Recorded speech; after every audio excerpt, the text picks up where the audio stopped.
यहाँ की मिट्टी में। किसी के बाप का हिंदुस्तान थोड़ी है, किसी बाप की दिल्ली थोड़ा ना। हमारा भी, हमारी वोट लेके बैठे ना, दिल्ली देश की राजधानी हो, हमारे भी इतने है जितना सरकार का है और किसी का है। मैं आपको बता दूं ये कानून के बारे में थोड़ा सा, मिर्जा गालिब ने कहा था कि जला जो जिस्म दिल भी जला होगा, कुरेदते हो राखे जुस्तजू क्या है, ये तरीका क्या है। एनुअली 12,500 किसान सुसाइड करते हैं according to national crime record bureau. 1995 से 2015 तक 3 लाख किसानों ने सुसाइड किए है। तो ये राख कुरेद रहे हैं, सुसाइड कर चुका है वो कि राख में कुछ ना बचाओ जी मास, ये बेचने जा रहे हैं। मैं कानून के बारे में थोड़ा शॉर्ट में बता दूं। पहला कानून क्या बोलता है, एपीएमसी से बाहर किसान अपनी फसलों को बेच सकता है। इस देश में 85% किसान ऐसे हैं जिसके 5 एकड़ से कम जमीन है, 70% किसान ऐसे हैं जिसके 2 एकड़ से कम जमीन है। बोला कि प्राइस डिस्कवरी होगी, इंटरस्टेट मूवमेंट हो सकता है। आप मुझे बताओ 2 एकड़ वाला अपनी ट्राली भर कर हरियाणा पंजाब यूपी से तमिलनाडु केरला बेचने जाएगा या लंदन अमेरिका बेचने जाएगा? कौन सा लॉजिक है ये, कौन सी रैशनैलिटी है, कितना ट्रांसपोर्ट कॉस्ट होगा उसका? दूसरा कानून कॉन्ट्रैक्ट फार्मिंग के बारे में बोलता है, उसके एक सेक्शन में लिखा है क्वालिटी ग्रेड एंड स्टैंडर्ड। समझ रहे हो बात को? पहले बोला जाएगा कि चावल इतना मोटा होगा, इतना पतला होगा, ऐसा कलर होगा। समझ रहे हो? ये खुला आसमान है, उसके नीचे फसल पैदा होती है। बाढ़, पानी, सूखा, आंधी, तूफान सब कुछ उसको असर करता है। अब मशीन तोड़ा ना कि मशीन में से निकला बिना डिफेक्ट के निकल आएगी, ये तो वही बात होगी। सरकार बोल रही कि पानी वाला जहाज उड़ेगा, हम बोल रहे हैं सर वो तैरता है, बोला नहीं उड़ेगा, वो उड़ रहा है ना पानी वाला जहाज। ये मर रहे हैं किसान, ये बकवास कर रहे हैं। तीसरा कानून क्या बोलता है कि एसेंशियल कमोडिटी एक्ट 1955 में नेहरू जी ने पास किया था, स्टॉक लिमिट लगाई थी। आज उसको स्टॉक लिमिट हटा दी है और बोला क्या है, किसान होल्ड करेगा। किसान के बारे में किसी ने कहा कि छत टपकती है उस किसान की, लेकिन फिर भी वो बारिश की दुआ करता है। उसके सिर पे छत नहीं है, फसल के लिए कहाँ से लाएगा छत? कौन सा लॉजिक है ये? है कोई रैशनैलिटी? बकवास कर रहे हैं, जमीनें बेचने जा रहे हैं। मैं हरियाणा से हूँ, वहाँ पे सवाल का मुद्दा उठाते हैं। आप ये बताओ, हमारे पास जमीनें नहीं रहेंगे, पानी में डूब के मरना है क्या? पानी किसके लिए चाहिए? जमीन के लिए, खेती के लिए। आतंकवादी खालिस्तानी बोलते हैं। अगर हम आतंकवादी हैं तो आप हमारे बीच में ऐसे घूम सकते हो आतंकवादियों के बीच में? 70% देश की पॉपुलेशन एग्रीकल्चर पे डिपेंड करती है, तो 70% तो वैसे आतंकवादी हो गए। तो देशभक्त कौन है? आतंकवादी बताऊं मैं कौन है? साधु प्रज्ञा ठाकुर, जिसने 2008 में मालेगांव ब्लास्ट केस हुआ था, उसकी मेन एक्यूज्ड है। आतंकवाद के चार्ज हैं, वो पार्लियामेंट में बैठी है। समझ रहे हो? गोड से जिंदाबाद के नारे बताए, हमें आतंकवादी बोल रहे हैं। आतंकवादी, एक बात और बोल दूं मैं, आतंकवादी अगर हमें बोल रहे हैं तो 60 के डिकेड से पहले इंडिया फूड सिक्योरिटी में इंडिपेंडेंट नहीं था, भूखे मरते थे हम। 62 में चाइना से वार हार गए, 64 में फैमान आया, लाखों लोग मरे भूख से। जवान भी आ रहा था, किसान भी आ रहा था। लाल बहादुर शास्त्री जी ने नारा दिया, जय जवान जय किसान। 65 में ग्रीन रेवोल्यूशन आया। आज जो बफर स्टॉक के 9 में, इतनी मेहनत से हमने जमीन को सींचा था, बफर स्टॉक के 9 में खाने के लिए कम से कम होना चाहिए। 40 मिलियन टन क्या, वो दुगना हो चुका है आतंकवादियों की वजह से। देश पाला हमने, भूखे मरते थे, हमें आतंकवादी बोल रहे हैं। बीजेपी के एक सांसद हैं, वो कहते हैं किसान AK-47 लेके आ गए हैं। देखिए ये सारे अनपढ़ हैं, गौमूत्र खाने वाले हैं, गोबर मूत्र खाने वाले। नत्था Singh and Prem Singh one and the same thing, सब एक से हैं। और रमेश बिदुड़ी बोल रहा है कि बढ़ुए हैं, 500 रुपए में खरीद के लाए हैं। बताओ उसको कोई बढ़ुए हैं? अंधाता देश को बढ़ुए बोल रहे हैं। शर्म करो देशवासियों, आप अपनी आज नहीं उठा रहे यार। मिर्जा गालिब ने कहा था चमन में एक तिलाक के रंगों से बात बनती है। हम ही हम है तो क्या हम है, तुम ही तुम हो तो क्या तुम हो। डेमोक्रेसी क्या होती है? Peoples government, government of the people, by the people, for the people. आज क्या हो रहा है? उल्टा हो रहा है, government of the capitalist, by the capitalist, for the capitalist. उद्योगपतियों को जमीनें बेच रहे हैं। लेकिन जो बड़े उद्योगपति हैं अडानी और अंबानी, वो कह रहे हैं कि इस पूरे किसान आंदोलन में हमको घसीटा गया है। हम किसानों से ना जमीन लेते हैं डायरेक्ट, ना अन्न लेते हैं। क्या कर रहे हैं? बता रुको, 1991 में LPG के थ्रू इकोनॉमी को खोला था। क्या बोला था कि बाहर का इन्वेस्टमेंट आ गया, कंपनियां आएंगी, रोजगार मिलेगा, देश की ग्रोथ होगी, इकोनॉमी ग्रोथ होगी। आज उसका नतीजा ऑक्सफैम की रिपोर्ट आती है, 1% के पास देश का 60% धन है, देश के 10% के पास देश का 90% धन है। हम कहाँ हैं? हम कारखाने लगाएंगे? हम PhD करके आते हैं, BTech करके 10,000 की नौकरी देते हैं। 10,000 में ड्रेस नहीं आ रही, कपड़ा नहीं आता 10,000 में। मोदी जी कहते हैं पिंचर लगाने वाला भी रोजगार कर रहा है। क्या लगाने वाला? पिंचर जो लगाता है, पकौड़े तलने वाला। हाँ, आत्मनिर्भर बना रहे ना, फिर ताली ताली बजवा रहे हैं। एक ही थाली के बैंगन है, बकवास कर रहे हैं। पार्लियामेंट में 43% क्रिमिनल बैठे हैं। ADR की रिपोर्ट बताती है, association for democratic reform. Kuldeep Sengar rapist, terrorist, चिमेन रेपिस्ट, शादी पर गया, आतंकवादी, वैसे बैठे हैं पार्लियामेंट में, कानून बना रहे हैं हमारा। अपराधी हमारा कानून बनाएंगे तो ऐसे बनेगा, कानून मर रहे हैं ना लोग। गुरु तो आसाराम के तो आप ही हो ना उन लोगों को। किसको तो पे चुन लिया उस टाइम पे पता थोड़ा ना था भाई क्या ये ऐसा करेंगे। दूसरी बात, चुनने वाली बात वो आपको गलत लगेगा, लेकिन हमारे देश में एजुकेशन इतनी ज्यादा है कि जैसे इलेक्शन आएगा कोई हिंदू बन जाएगा, कोई मुसलमान बन जाएगा, कोई ब्राह्मण बन जाएगा, कोई जाट, कोई गुर्जर, कोई दलित, ये जाति पाति के आधार पे वोट देते हैं। शर्म करो आप, शर्म की बात है ये, एजुकेशन नहीं है। इलेक्शन आएगा तब भी इनके साथ मिलेंगे। भगत हैं चिंटू पप्पू पिट्ठू बन के बैठे भाई साहब, ये समझने की बात है।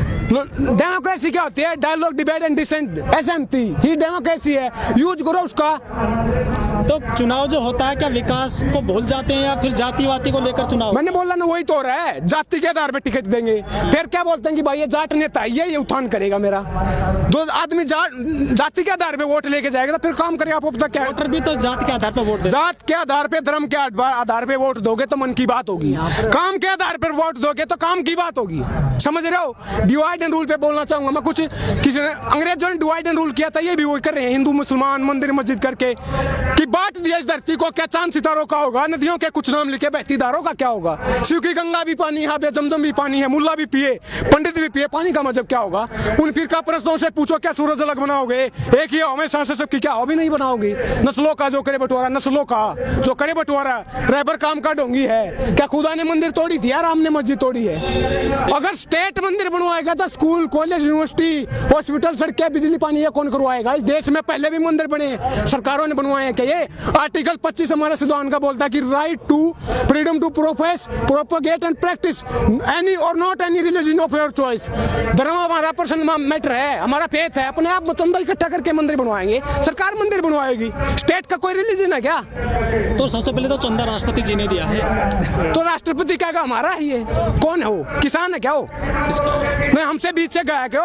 कैसे राष्ट्रपति चुना जाता सबको पता है, सब उनका है। वो तो एक रबर स्टैंप है, सब रबर स्टैंप उठा के लगा दी। आप मुझे बता दो एक भी कानून पे जिसमें राष्ट्रपति ने डिसेंट का भी यूज किया हो, अड़े हो कि नहीं गलत है, ये सारे कानून पे मोहर लगा देते हैं। पिट्ठू होते हैं सरकारों के राष्ट्रपति, देश का पहला नागरिक। गलत बोल रहा हूँ लेकिन पिट्ठू है भाई, पिट्ठू हैं। तो क्या आपको लग रहा है जनता को भी सुधरना चाहिए था? सुधरेगी कैसे?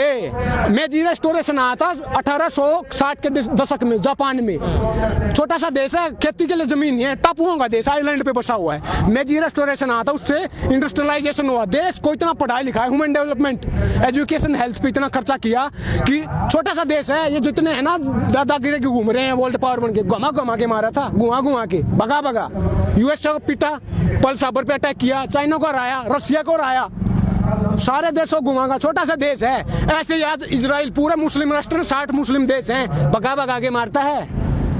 ये लड़ाई की बात नहीं है, रिवेंज की बात नहीं है, रिफॉर्म की बात है, ये रिवॉल्यूशनरी थिंकिंग की बात है, क्रांतिकारी की बात है। भगत सिंह ने जो वो फांसी हो रही थी ना, उनके वकील ने आके पूछा था आप देश को क्या संदेश देना चाहोगे? उन्होंने कहा था कि साम्राज्यवाद मुर्दाबाद, इनकलाब जिंदाबाद। आज मैं बोल रहा हूँ कि पूंजीवाद मुर्दाबाद, इनकलाब जिंदाबाद। मैं क्या बोल रहा हूँ? आप काम की बात कर लो यार, मन की बात क्यों करते हो? काम की बात क्यों नहीं करते? खेती किसानी की बात क्यों नहीं करते? रोजी रोटी, कपड़ा, मकान, शिक्षा, स्वास्थ्य, बिजली, पानी, सड़कें, इसकी बात क्यों नहीं करते? आप खामी बता रहे हैं सरकार के, लेकिन जो रामदेव जी वो कहते हैं कि मोदी जी के अलावा कोई दूसरा विकल्प नहीं है देश में। अरे सलवारी बाबा, लाला बाबा, क्या बात कर रहे हो? जो सलवार सूट पहन के भाग गया वो हमारी बात करेगा? अरे बिजनेसमैन है। आप मुझे बताओ, आप मुझे बताओ, योगा करवाते हैं किस लिए? शरीर स्वस्थ होगा, फिर दवाई बनाते हैं। जब हम स्वस्थ होते हैं दवाई की क्या जरूरत है? इस गेम को समझे आप। सबसे ज्यादा वो उसी का विकास हुआ है इस सरकार में। हम तो मर रहे हैं, मैंने बोला ना, 12,500 एनुअली सुसाइड कर रहे हैं भाई साहब। वो कहते हैं किसानों ने कानून नहीं पढ़ा और किसान ना समझे, रामदेव बोलते हैं। आके समझा देना, वो कौन सा चश्मा लगाते? रुको बाबा, मैं अगर आप समझाओ ना, मैं आके कौन सा चश्मा लगाते? हमें भी दे दो चश्मा जिसमें कौन लाइन दिखती हो भले की। ये कानून जहर है, जहर। सरकार क्या बोल रही है कि 2-3 चम्मच निकाल देंगे, गिलास भरा जहर का है, बोले 2-3 चम्मच निकालेंगे, अमेंडमेंट कर देंगे, संशोधन कर देंगे। आप मुझे बताओ, एक चम्मच हो, एक गिलास हो, एक बाल्टी हो, एक चुटकी हो, जहर तो जहर होता है, खाते ही डेथ होती है। ये डेथ वारंट है। लेकिन सरकार कह रही है किसानों का अच्छी दिन आएंगे इस कानून से लागत का 1.5 गुना मिलेगा, दोगुनी हो जाएगी 2022 तक। अच्छा, एपीएमसी में खामियां बताई हैं। एक 2016 में थोड़ा डिटेल में बताऊंगा मैं। 2016 में ई नाम की वो लेके आए थे policy, electronic national agriculture market. उसमें क्या बोला था 2022 तक दुगुनी हो जाएगी। आज कितनी है? वो नेशनल मार्केट होगा, वो कहाँ गई पॉलिसी? वो फेल क्यों हुई? क्या कारण रहा? दूसरी बात, एपीएमसी अगर ट्रेड को डिस्पोर्ट करती है तो फिर केवल 6% किसानों को एमएसपी मिलता है, तो 94% तो वैसे आजाद हैं। उनका उत्थान क्यों नहीं हुआ? मैं बता दूं आपको, 2-4 डॉक्टर हैं, जैसे डॉक्टर दवाई देता है ना, हम खाते हैं, उस डॉक्टर का नाम है WTO, वर्ल्ड बैंक और IMF। जो वो लिख के देते हैं वही लगा चेप देते हैं। अपना तो दिमाग यूज नहीं कर रहे, गोबर मूत्र खा रहे हैं साले, समझ रहे हो? USA में एक किसान को 45 लाख रुपए सब्सिडी दी जाती है। लेकिन वो लोग कहते हैं कि मोदी जी का डंका बज रहा पूरे वर्ल्ड में। बज रहा है, अपने देश में तो बजाओ पहले। डंका किस चीज का बजता है? 19 करोड़ लोग भूखे सो रहे हैं। ग्लोबल हंगर इंडेक्स की रिपोर्ट आती है, 94वें नंबर पर है इंडिया। पाकिस्तान, बांग्लादेश और अफगानिस्तान से पीछे, आतंकवादी देशों से पीछे। ये डंका है क्या? कह तो रहे हैं कि हमने जो आसपास के सर्वे में तो अभी भी जीत रहे हैं वो। कहाँ? कल सर्वे आया, उसमें भी अभी भी उनके फैन फॉलोइंग बढ़। अरे सर्वे कहाँ आया है? ये बता दो। गोदी मीडिया में आया है? इंडिया टुडे ने बता दो कहाँ पे आया है? इंडिया टुडे ने कहा है कि सबसे अच्छे मुख्यमंत्री योगी जी हैं। प्रधानमंत्री जी नहीं, फिर वही तो बोल रहा हूँ मैं। बताया किसने है? इंडिया टुडे किसका? किसान का है क्या? हमारी बात करता है क्या? वो पिट्ठू बन के बैठे हैं, चिंटू है, चाटुकार है, वो पत्रकार नहीं है। सरकार की बात करते हैं, हमारी एक बंडल पे बिक जाते हैं यार। 2 रुपए की कौड़ी की औकात नहीं है, हमारी बात करेंगे वो। क्या लग रहा है? की बात सुन के तो वोट देती है जनता। किसकी बात करेंगे? आप ही मुझे बताओ। डेमोक्रेसी के 3 स्तंभ होते हैं, 4 होते हैं, एग्जीक्यूटिव, लेजिस्लेटिव और जुडिशरी। चौथा होता है मीडिया। अब मोदी जी के बारे में मैं कैसे जानता हूँ? आप कैसे जानते हो? मेरी बुआ का लड़का है क्या? आपकी बुआ का लड़का है? मीडिया ने बताया ना, उनकी थाली लेकर उतारी, दिन रात भगवान बनाया। बना के नहीं बनाया, भगवान ने बनाया ना। तो मीडिया वाले जिसको चाहे चढ़ा सकते हैं, आपको ही चढ़ा सकते हैं, मुझे भी चढ़ा सकते हैं। तो मीडिया सही काम नहीं कर रहा क्या? काम की बात होनी चाहिए। मीडिया कहाँ काम कर रही है? मीडिया के बारे में कहा था कि वो बारी बारी से कर रहे हैं ना विकास, कि देश चलता नहीं मचलता है, मुद्दा हल नहीं होता उछलता है। जंग मैदान पे नहीं, मीडिया पे जारी है। आज मेरी तो कल तेरी बारी है, यही तो हो रहा है। चुन चुन के मारे एक छज्जा टूट जाता है, उनको चुनने हो जाते हैं यार। और किसानों के पिपली में हाथ टूट गया, उसके लिए कोई एक आवाज नहीं उनके पास। अच्छा, आखिरी सवाल आपसे। अमिताभ बच्चन है, बॉलीवुड कलाकार हैं, वो किसान चैनल है जो उसके ब्रांड एम्बेसडर रहे हैं, लेकिन उन्होंने ट्वीट नहीं किया किसानों के लिए पूरे आंदोलन में। अरे ऐसे लोगों के में जो नवरत्न तेल बेचते हैं, तेल उसी ऐसे लोगों के में आज से ये भी नहीं। हम अपनी आवाज उठाना जानते हैं। सपना चौधरी है, हाँ। वो भी काफी फेमस है, किसान के लड़के, किसान भी काफी डांस करते हैं उनके लेकर के, लेकिन वो भी ट्वीट नहीं कर रही है। वो किसके साथ है? बीजेपी के साथ है, उसकी पार्टी में जुड़ी हुई है। इलेक्शन में खड़ी हुई थी, नहीं खड़ी हुई थी उनके साथ, सबको पता है। वीरेंद्र सहवाग भी नहीं कर रहे हैं कोई ट्वीट। भाई मैं अब पूरे देश का चिट्ठा तो लेके बैठा नहीं, कौन क्या करा, कौन किस टाइम पे मुँह क्या। काफी ट्वीट करते हैं ना वो तो। मैं रिपब्लिक भारत वाला तो हूँ नहीं कि क्या कुछ टाइम पे छींक मारी, वो वही लेके घूमते ना। रिया ने छींक मारी, ब्रेकिंग न्यूज जोर से मारी, समझ रहे हो? मैं रिपब्लिक भारत से हूँ नहीं भाई, समझ रहे हो? बात क्या है कि काम की बात होनी चाहिए, खेती किसानी की बात है। लेकिन मैं शाम तक बोल सकता हूँ, क्योंकि किताब उठा रखी। भगत सिंह ने कहा था कि इनकलाब ने तो बम से आता है, न पिस्तौल से आता है। इनकलाब आता विचारों से, नॉलेज से, किताब से। ये किताब बोल रही है, ये बकवास नहीं बोल रही, गोबर मूत्र नहीं बोल रहा। तो मैं अपनी बात को खत्म करना चाहूंगा। भगत सिंह की कौम है ये, भगत सिंह के बगैर हम खत्म नहीं कर सकते। पीयूष मिश्रा जी ने कहा था कि वो काम बुलागा काम हुआ जिसमें चंद्रशेखर आजाद न हो, वो इसके बुलागा इसको जिसमें भगत सिंह की याद न हो। भगत सिंह की याद न हो और हमको बात को खत्म कर दे, ऐसा नहीं हो सकता। भगत सिंह ने कहा था कि लिख रहा हूँ अंजाम जिसका कल आ जाएगा, मेरे खून का एक कतरा इंकलाब आएगा। जोर से बोलना है, क्योंकि उसी भगत सिंह ने कहा था कि गूंगे बहरों को सुनाने के लिए धमाका जरूरी होता है, और ये आवाज धमाका है। पार्लियामेंट तक आवाज जानी चाहिए। गूंगे बहरे हो, इंकलाब, इंकलाब, इंकलाब।